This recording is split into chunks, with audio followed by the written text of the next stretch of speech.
ازاي اخد افكار للروايات من الكتب؟ عزيزي الكاتب، خليني احكي لك. خلوني اديكوا شويه امثله.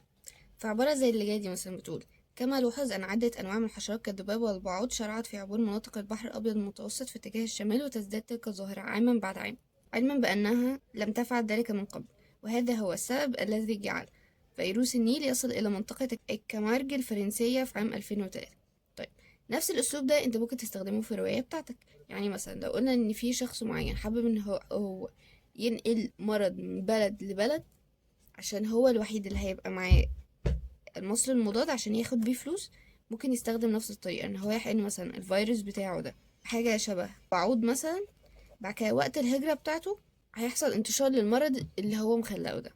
دي فكرة من الأفكار. وطبعا اللي هينقل المرض وقتها هيكون يا إما شخص مستغل عايز يجيب فلوس من خلال المصل اللي هو عامله، يا إما هيكون مثلا الشرير بتاع الرواية بتاعتك، أو ممكن تكون مثلا غلطة حصلت من مختبر في دولة ما. تعالوا نشوف فكرة تانية.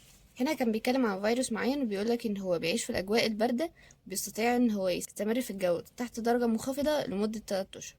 طيب، ماذا لو بقى ان احنا في الرواية بتاعتنا لو قلنا مثلا ان في علماء كانوا رايحين القطب الشمالي عشان بيدوروا على حاجة معينة، وبالصدفة اكتشفوا فيروس كان بقاله مثلا ملايين السنين موجود. سواء بقى ان الفيروس ده هينتشر وهيعمل ايا كان المرض بتاعه، او مثلا ان هو يكون المرض بتاعه ان هو بيخلي الاطراف تتجمد وتموت، وتكون دي بداية السايبورغز، اللي هو النصف آلي النصف بشري.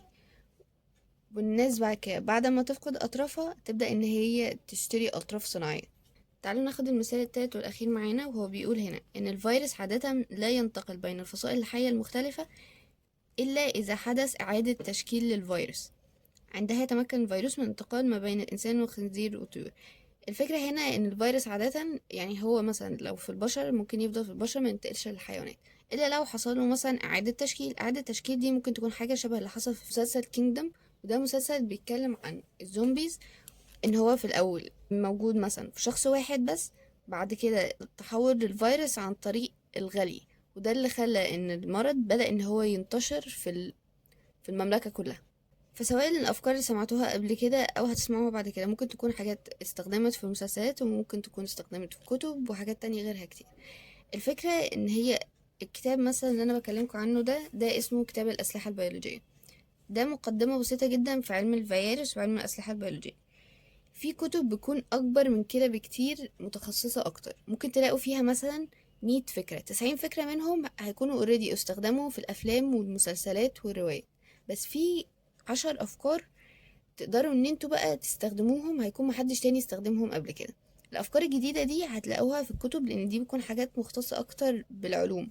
انما لو افكار لقيتوها في روايات او افلام، دي اوريدي حاجة مستهلكة بدليل ان انتوا شفتوها في رواية او كتاب.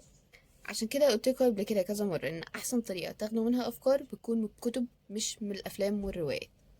وكده عزيزي الكاتب اكون وفيت بوعدي وقلت لكم